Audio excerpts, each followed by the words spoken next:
So far in the course, we have seen how relativistic charged particles respond to a background electromagnetic field, and we use the well known minimal coupling prescription to incorporate that, where p mu was substituted by p mu minus E times a mu to carry out all the manipulations as well as detailed calculations in presence of an electromagnetic field.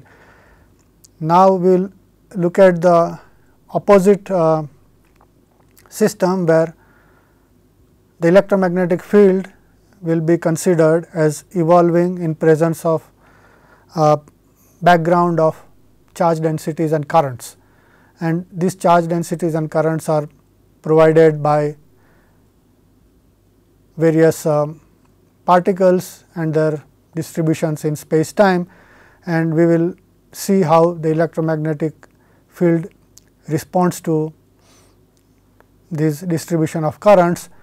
And after having done that, we will be in a position to put both those things together, so that charged particles and electromagnetic field mutually evolve according to their interaction both at the same time in a dynamical system, which will be the complete theory of quantum electrodynamics. So, the first step right now is to discuss the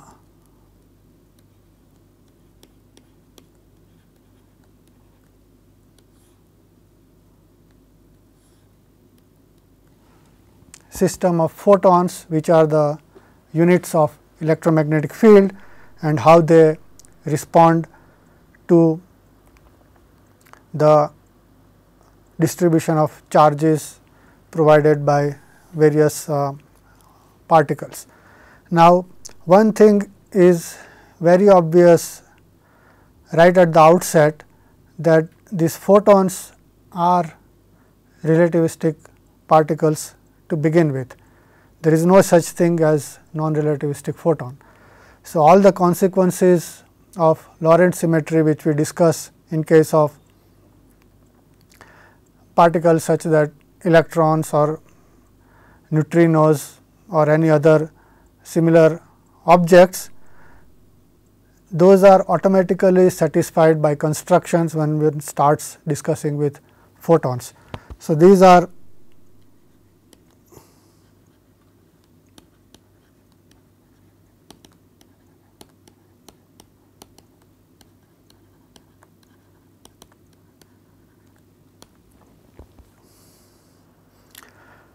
objects which will automatically describe the Lorentz properties from its definitions. We do not have to worry about making the theory Lorentz covariant, and as a matter of fact, the starting point of relativity was the structure of Maxwell's equations, in the sense the Lorentz transformations were discovered or constructed, whichever way you want to look at it, so that they describe Maxwell's equations in any arbitrary frame in a covariant fashion.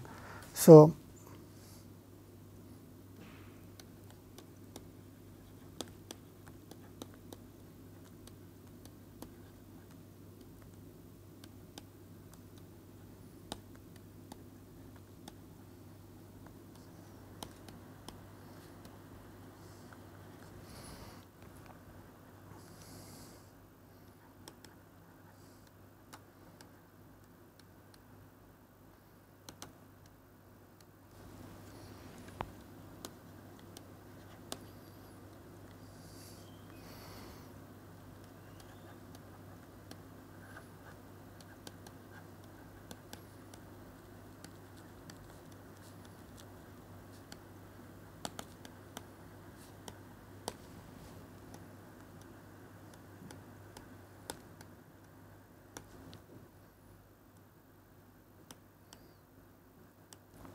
if you use the Newtonian or Galilean transformations, they do not leave Maxwell's equations invariant, and so one had to invent new transformations as the correct description of the symmetry of Maxwell's equations, and Lorentz indeed wrote them down, and it was later that Einstein reformulated Lorentz transformation from a different perspective of what the structure of space time is. So, we have the Lorentz symmetry built in the Maxwell's equations themselves, and now we have to look at the consequences of what all comes out of it, and that is an attempt to convert Maxwell's equations to a quantum language, and various things are rather straightforward. So, I can just mention them. So, there is no rest frame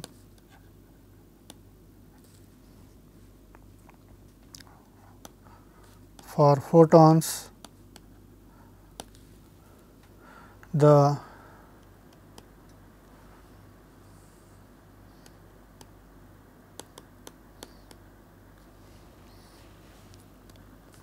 position uncertainty,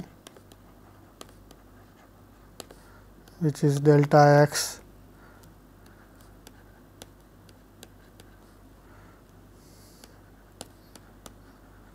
is the same as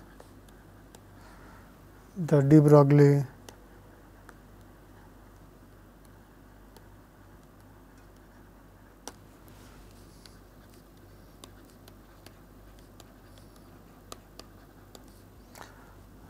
so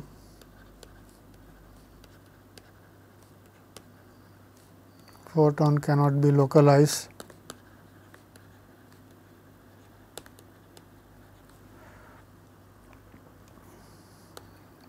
Better than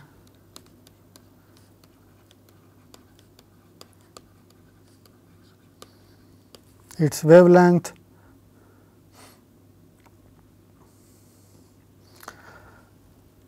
Also, there is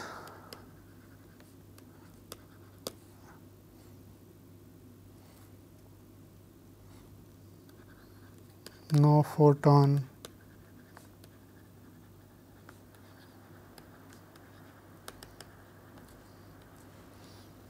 wave function that can be used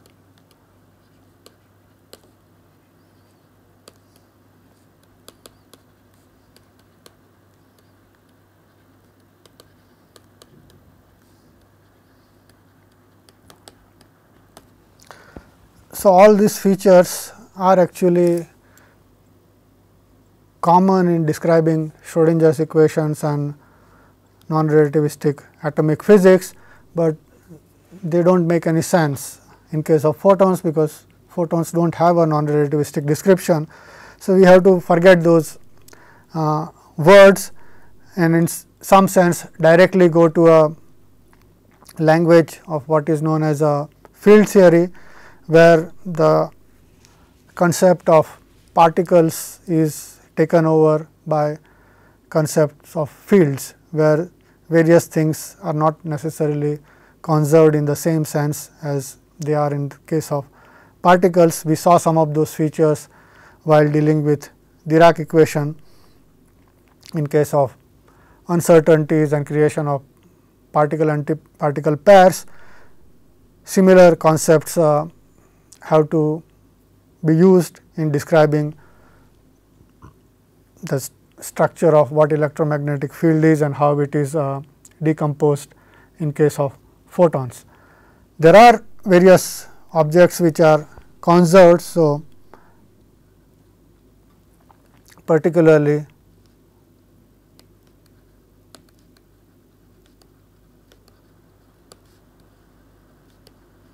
concepts of any conservation law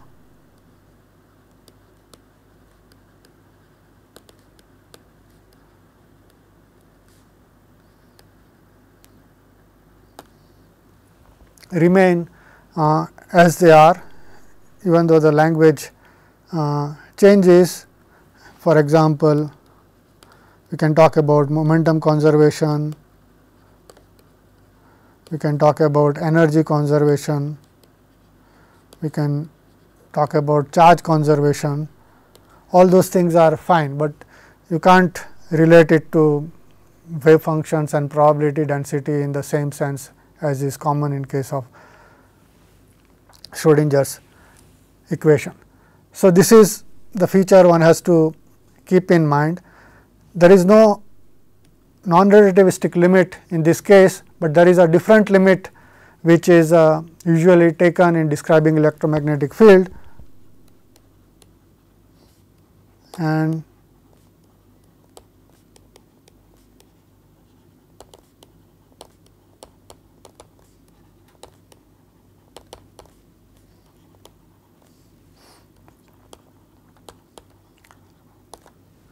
that limit is called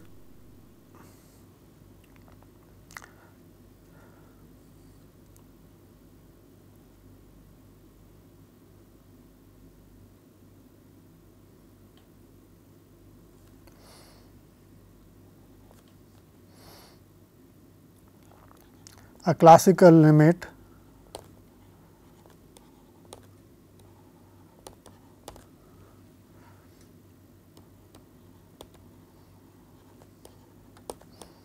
which has been given another name as well, which is geometric optics. It refers to situation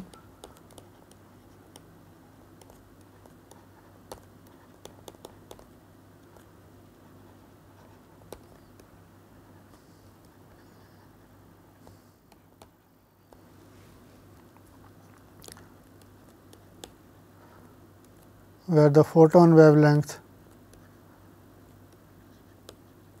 is much smaller than the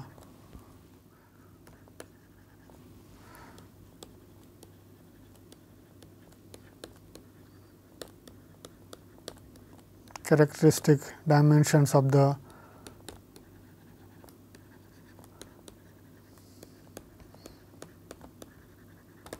system, and in that case one can forget about all the quantum uncertainties inherent in the description of photons, because they are not of any significant magnitude, and one gets a classical picture.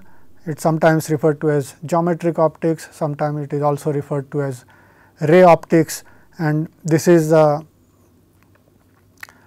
description which is heavily used in all the phenomena one learns first in optics, such as interference, diffraction, double slit experiments, and so on and so forth.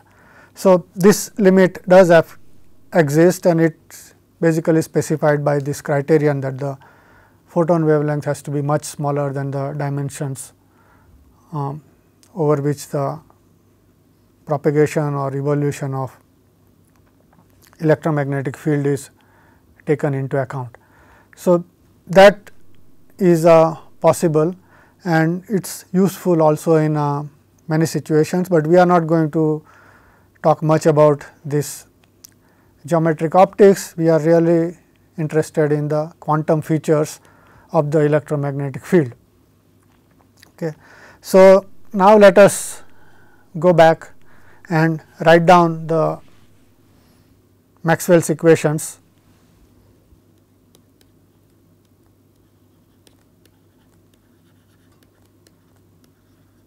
Explicitly, and I will use the Gaussian units as they are called, and not the SI units, which are another set of popular units. It is just a different change of how normalizations are taken in various quantities, in particular these symbols of epsilon 0 and mu 0. and one can choose one convention or the other as long as it has been done consistently. So, there are 4 Maxwell's equations. 2 of them are inhomogeneous,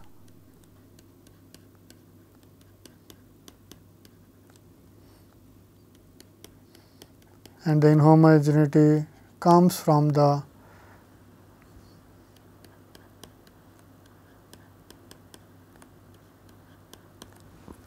background distribution of charges and currents, and the other 2 are homogeneous.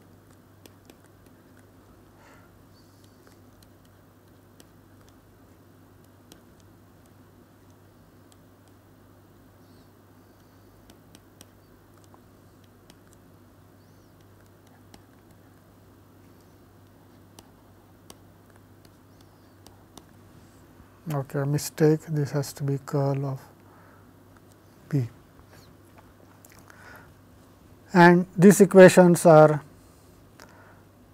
already in a form which can be written in a Lorentz covariant structure very easily, and that requires a definition of a electromagnetic field tensor. So,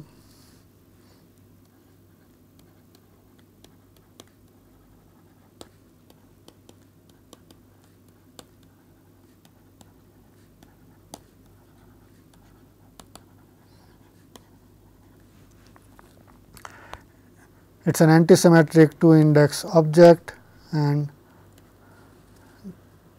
I and 0 are space and time indices in the Lorentz structure, and we will define f I 0 as E I and f I j is equal to minus epsilon I j k B k. By construction, this tensor is antisymmetric in its 2 Lorentz indices. And with this definition, these equations are converted into a simpler looking form, where the space and time derivatives actually can be combined in terms of covariant derivative, and the first equation becomes d mu f mu nu is equal to 4 pi by c times j mu, where j mu has the time component as the density rho and space component as the current vector j. So, that is a much simpler looking form, and it is automatically in a Lorentz covariant structure, while the second equation looks little more complicated, but it also has a simpler form in terms of derivative acting on f, but now there are 3 indices, and the 3 indices are permuted in a cyclic fashion, and once that is done, the total result is 0. So, that is a covariant form of Maxwell's equation, where we have made use of a very specific construction, and that simplifies the structure. The homogeneous equations are also sometimes referred to as Bianchi identities.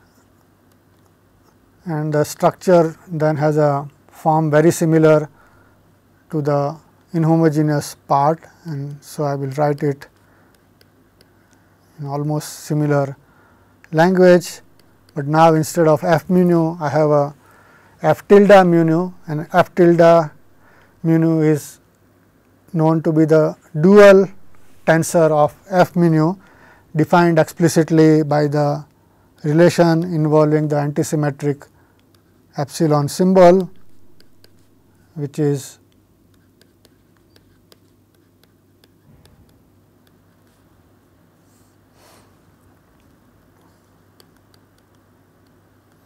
f tilde is half epsilon f, with the indices automatically contracted in an appropriate fashion.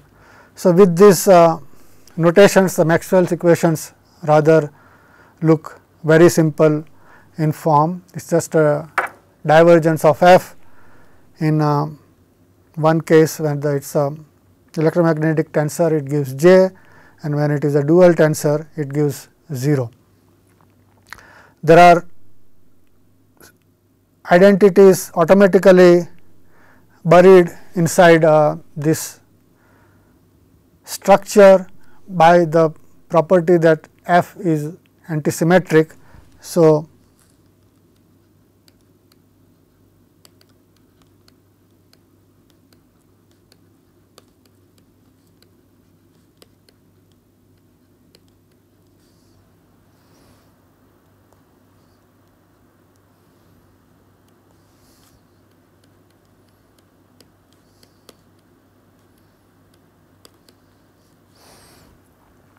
if I take one more derivative of this inhomogeneous Maxwell's equations,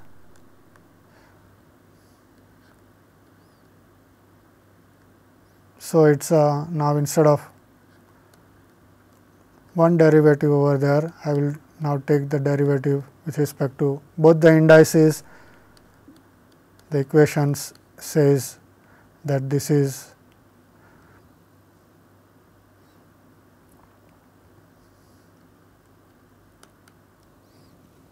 again, let me correct this mistake.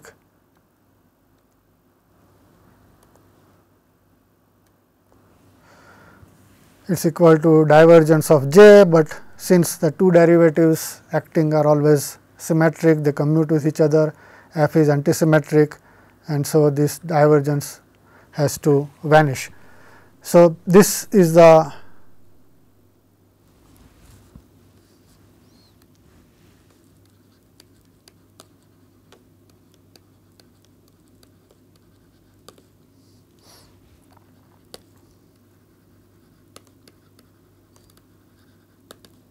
conservation law. The current which couples to electromagnetic field described by Maxwell's equation is automatically conserved. And so, we have various nice relations already built in from the basic structure of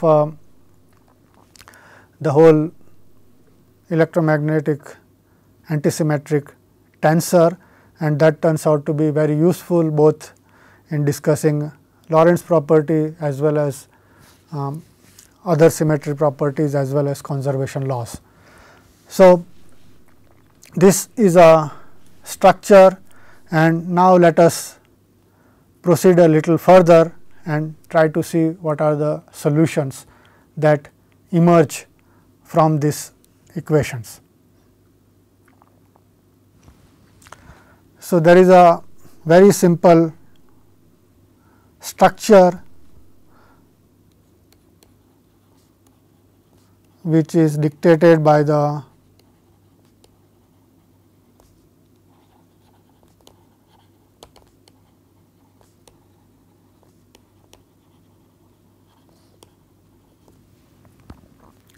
Bianchi identities, that one can find an exact solutions of those identities.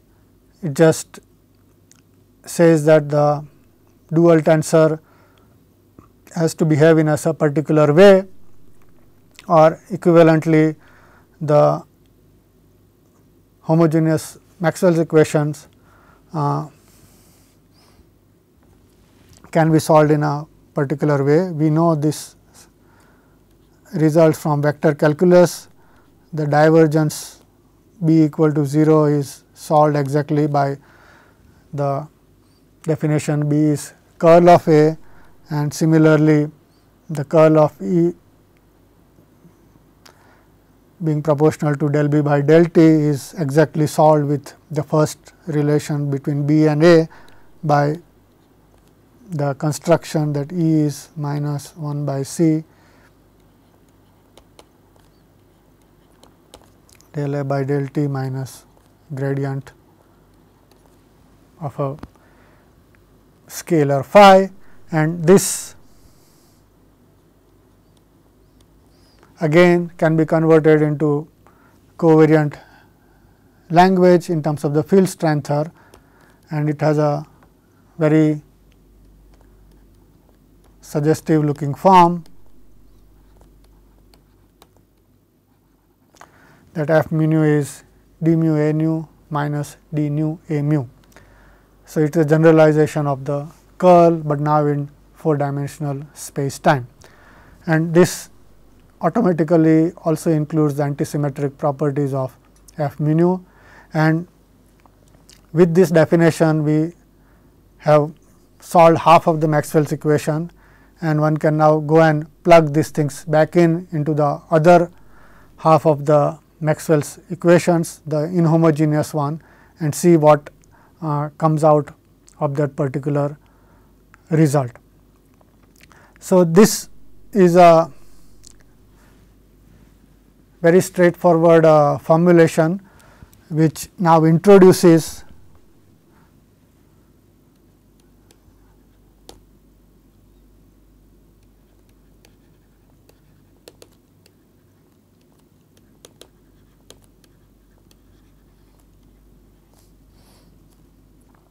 this so called vector potential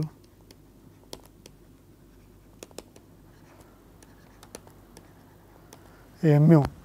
We have used this vector potential already in dealing with the Dirac equation in converting ordinary derivative to covariant derivatives, but here one can see it appearing from the definition of the electromagnetic field, and one can wonder a little bit whether this vector potential is a standard framework or the electromagnetic field f mu nu is the standard framework, which one is more fundamental and which one is not, and it turns out that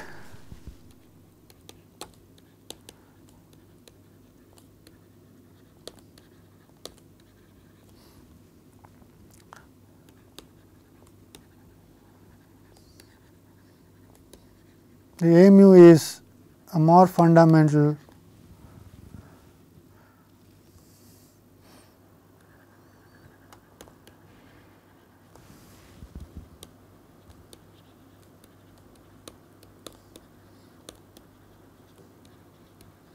for describing what are known as gauge fields. Electromagnetic field is an example of gauge fields.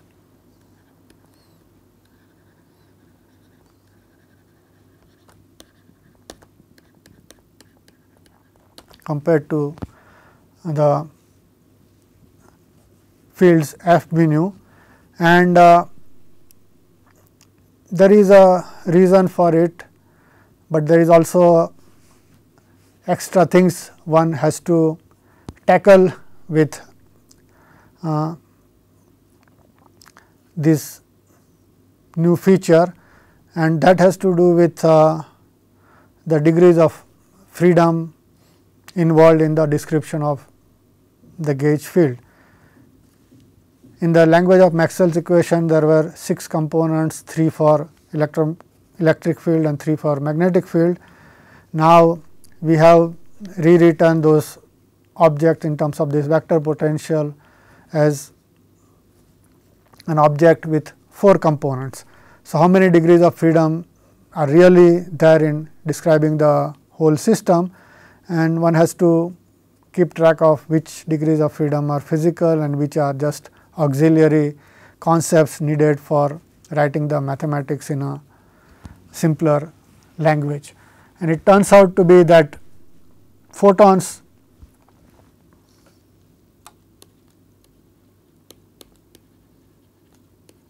have only two physical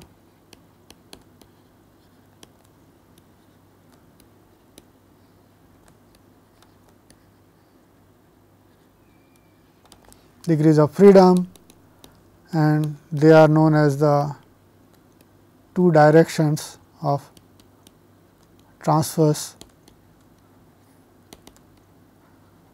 polarizations. So, all the extra indices which are floating around, they are all in some sense subsidiary to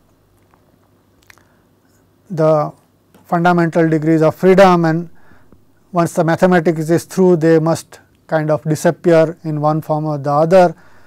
F mu, as we have seen, is an antisymmetric tensor in 4 indices. So, it had 6 degrees of freedom. By imposing the solutions of the homogeneous equation, we cut down this 6 degrees of freedom to 4, which now parameterize A mu, but even out of this 4 degrees of freedom of A mu, only 2 are physical, which are the transverse polarizations, and the other 2 degrees of freedom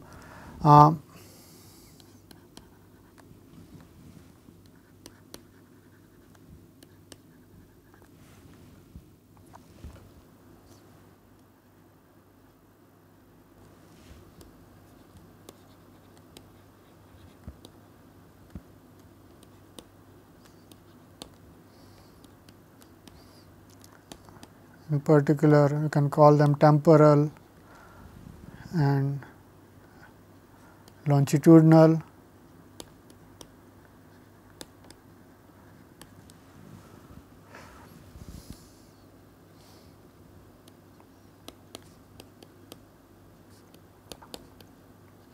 Are not physical in describing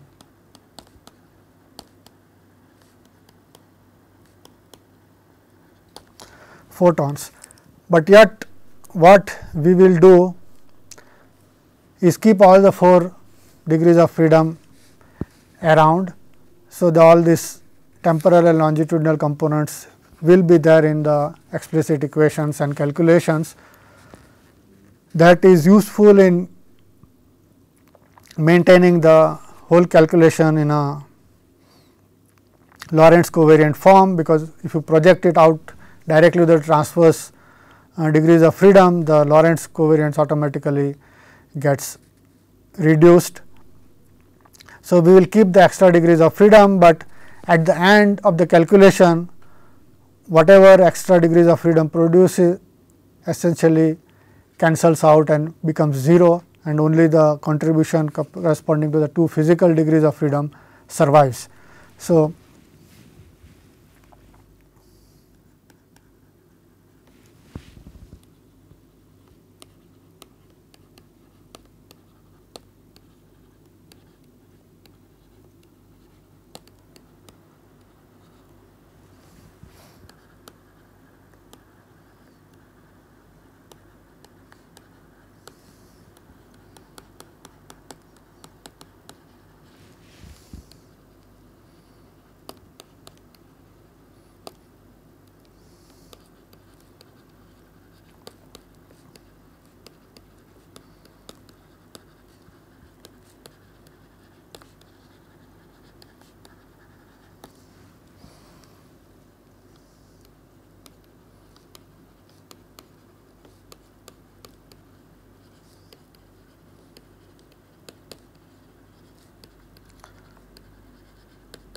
and this turns out to be a very important check of the whole framework, that you calculate various things. We have some physical degrees of freedom, some auxiliary unphysical variables also floating around. At the end of it, all the unphysical part basically goes away, it contributes 0, and only the physical object survives. But this is a very deep principle. It is not just mathematical tricks, and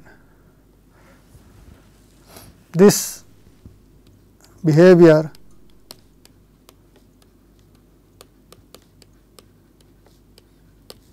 is a consequence of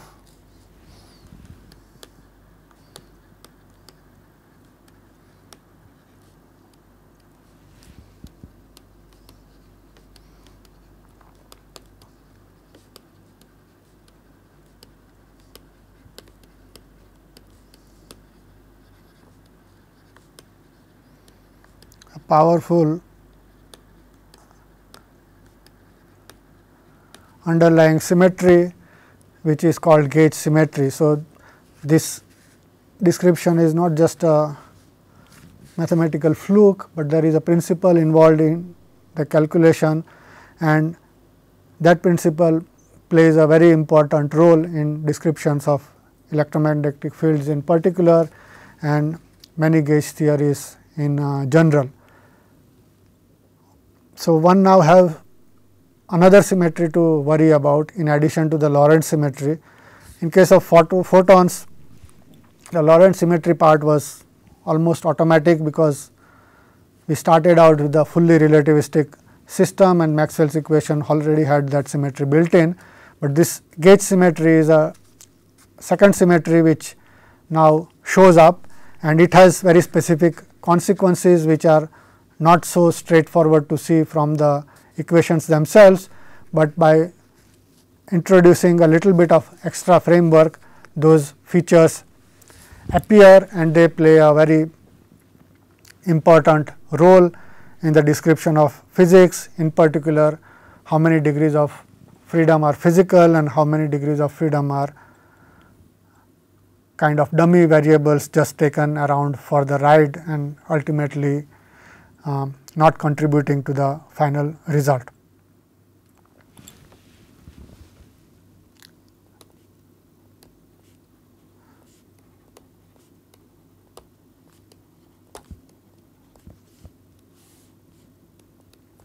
So, now let us see this gauge symmetry in a more quantitative fashion. Remember, we introduced this auxiliary field, the vector field A mu, as a solution of the homogeneous Maxwell's equation, where f was just a curl of A, that was the only place where it appeared, and it is very easy to see that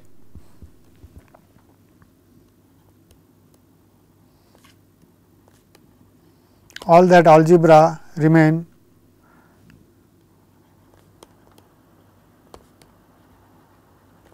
unaltered when the variables are shifted according to the prescription that A is shifted by a gradient of a arbitrary function lambda, and the scalar component is simultaneously shifted by time derivative of the same function lambda, and the Lorentz covariant form of this object is A mu goes to A mu minus d mu lambda.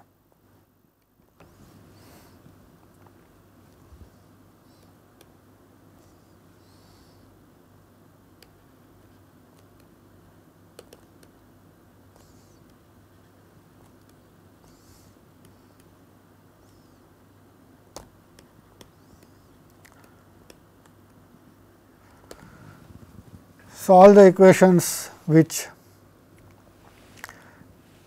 introduce A mu remain unchanged explicitly, because well we have to take a curl of A to get f, but curl of this gradient is automatically 0, it is a mathematical identity. So, one can say that under this change f just goes back to itself, and so nothing happens to the Maxwell's equations at all. So, this particular feature brings out that this vector potential which we introduced is not uniquely defined. There is an arbitrary degree of freedom here labeled just lambda, which can be used to change it in many different ways without any consequences, and this freedom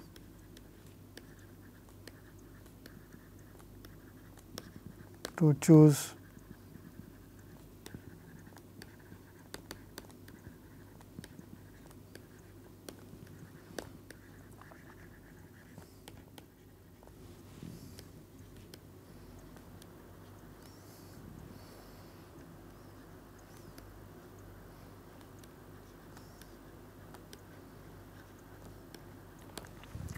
and that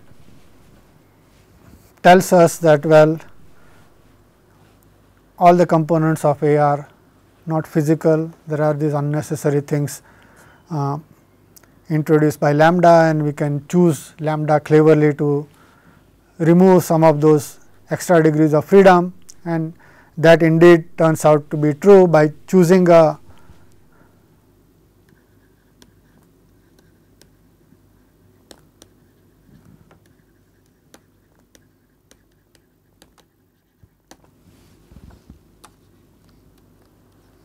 appropriate function lambda, which sometimes also referred to as fixing of a gauge.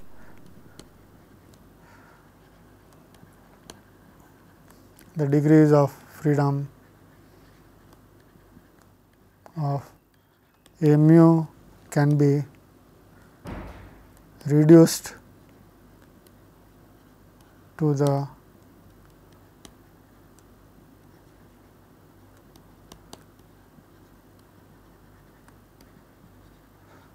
physical ones only. So, indeed it is true that by suitable choice of lambda, all the extra degrees of freedom can be made to disappear, and then we will have only two transverse polarizations of photon left, which are physical, and the other stuff is only a convenience. Certainly, there is no unique way to say that I will choose one particular lambda and it will be better in some sense than the other, and there are many different prescriptions.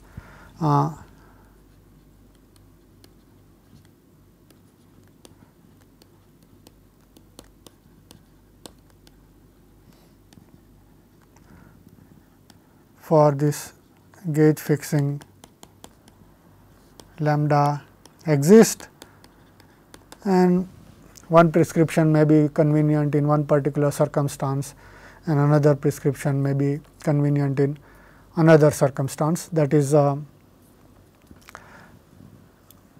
dealt it in case by case basis.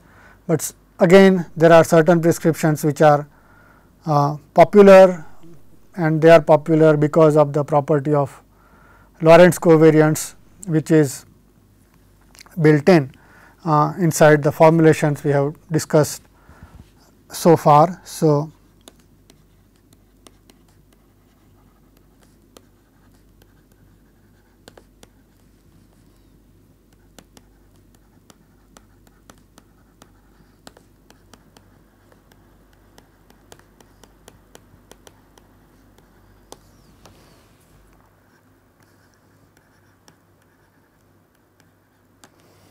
it just says that the divergence of A is equal to 0, and that is automatically Lorentz invariant by construction, and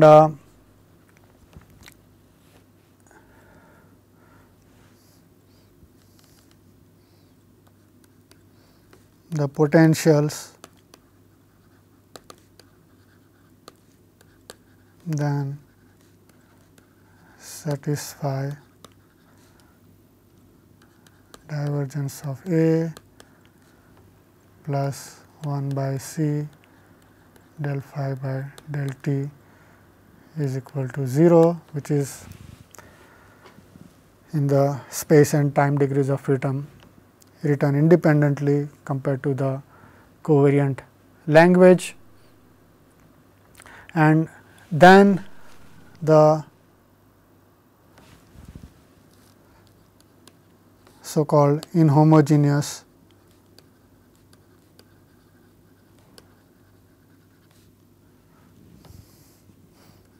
Maxwell's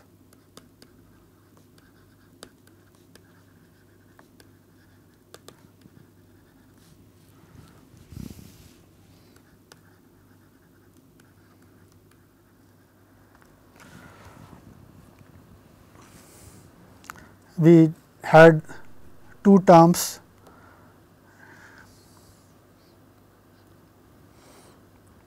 in terms of the equation, but now I will write those things explicitly.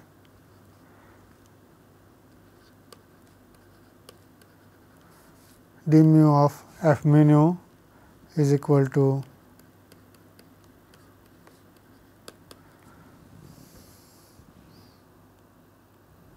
four pi by c j mu, but now these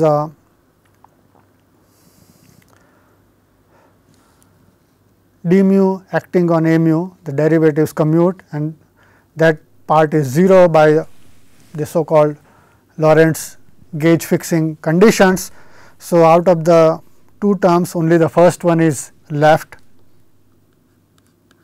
and we have a result which is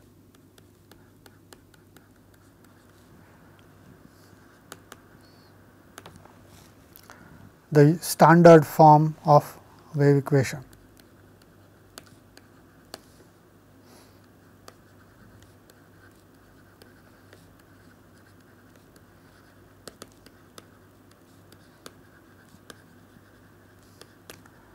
And c is the velocity of propagation for the particular wave, and that is the way we are happily looking at the electromagnetic field as a wave, and it has a particular propagation speed, and it automatically follows all the superposition principle, interference, diffraction kind of phenomena, and the current basically becomes the source which produces the wave. So, this is the so called popular form of gauge fixing, the Lorentz condition which produces this wave equation, but even inside this wave equation we have certain degrees of freedom which are not completely fixed, and that is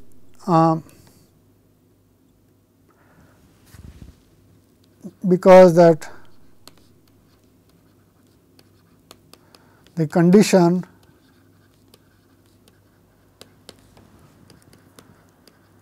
Lorentz condition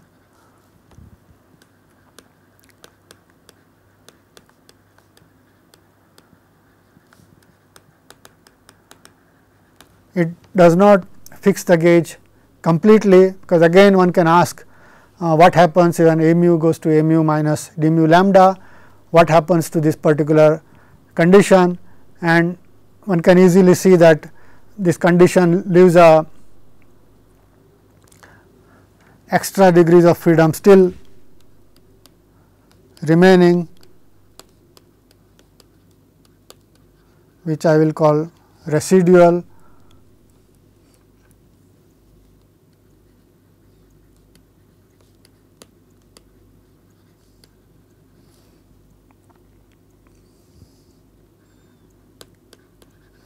which can be written as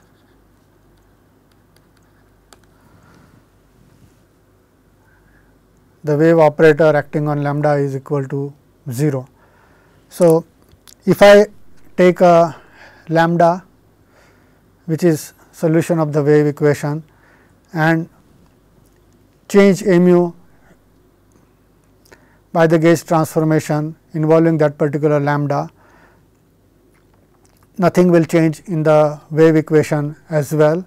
So, A is still indeterminate up to the solution of this homogeneous wave equation, and so there is something more which can be removed. As a matter of fact, when we imposed one condition of the Lorentz gauge fixing, out of the 4 degrees of freedom, we essentially removed one part which can be called the longitudinal part if you wish, because it is a divergence of A which is removed, but using this residual degree of freedom we can still remove one more component, which in this particular case can be called a scalar component, because the wave operator is acting on it and it gives 0, and when one removes both these components from mu, the 4 degrees of freedom reduced to 2, and then it gets down to the only 2 physical degrees of freedom described by the transverse polarization. So, we can now choose another solution to fix the gauge completely. This operator is already complete scalar. So, there is no way we can do the complete gauge fixing in a Lorentz covariant fashion, and one has to now break the Lorentz symmetry explicitly to do complete gauge fixing. So,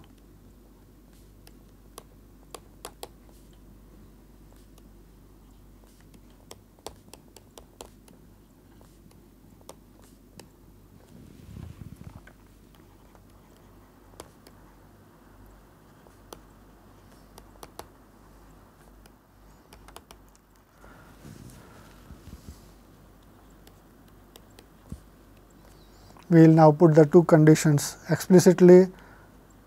The sum of these 2 conditions gives the Lorentz gauge fixing automatically, because it is a 4 divergence and the time and space components mutually satisfies.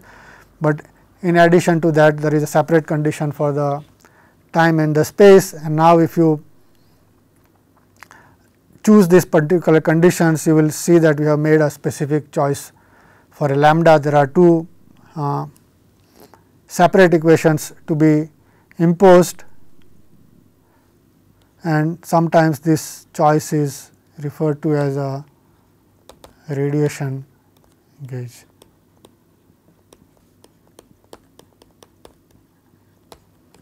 Fixing, and it removes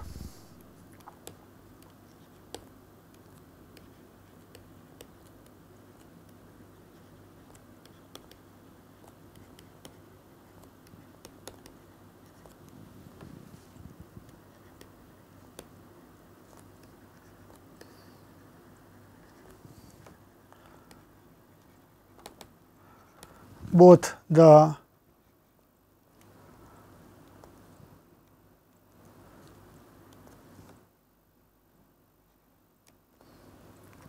temporal and the longitudinal components of A, and the 2 transverse degrees of freedom which I have said at the beginning are the physical ones, they are the one left behind, and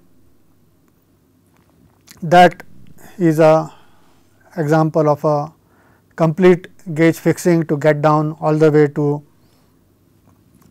the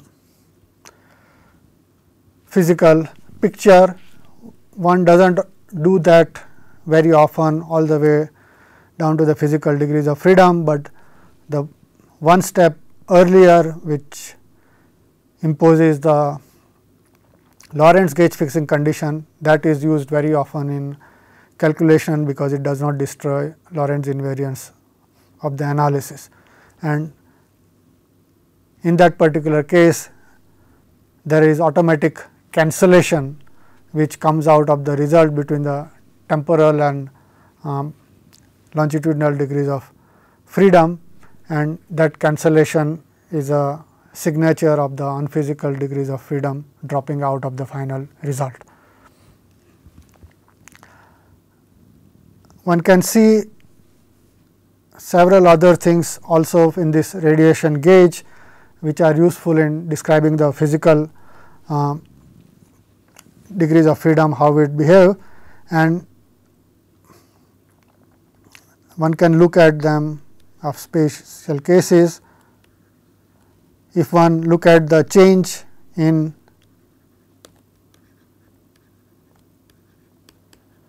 the object, which I will write in momentum space as k mu m u, and because a mu goes to a mu minus d mu lambda and d mu is essentially gives k mu up to a factor of I, the change in this particular quantity is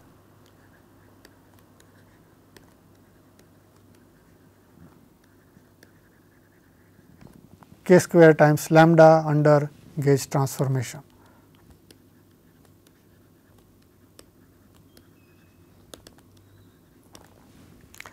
And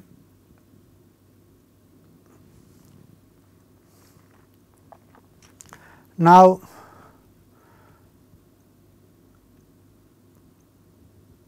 we have the gauge fixing condition where d mu m u is the same object k mu m u.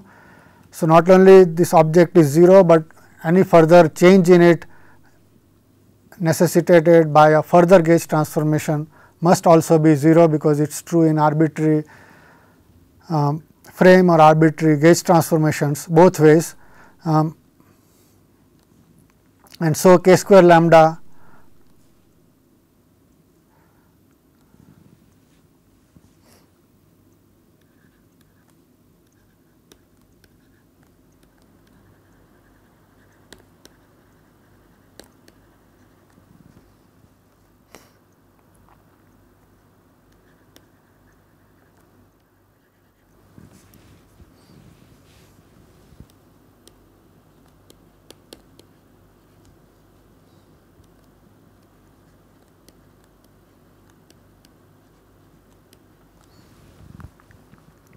must vanish, because d mu m u can appear in lots of calculations without any trouble, and the lambda happens to be an arbitrary functions.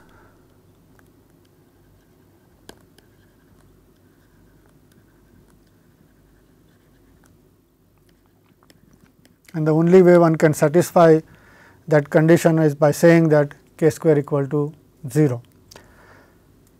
This is a indirect way of saying that we have a wave equation which came out by this particular gauge fixing condition, and the wave equation was describing a massless particle. It had the dispersion relation such that the 4 momentum square is equal to 0. So, one can see that photons are massless degrees of freedom when reduced down to physical components, and they satisfy the massless equations. And this is a relation between the gauge symmetry and gauge choice or gauge degrees of freedom and masslessness of photons. And we have also seen in the Maxwell's equation that the same wave equation was of a structure which automatically satisfied conservation of charge.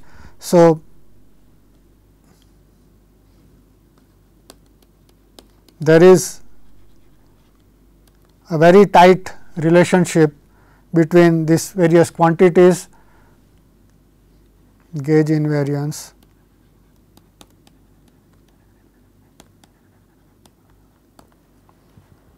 conservation of electric charge, and masslessness of photon are all interrelated properties, and in some sense they are also equivalent in the sense that one can derive one of them given the other, and this is a deep principle which we will see examples of as the course progresses.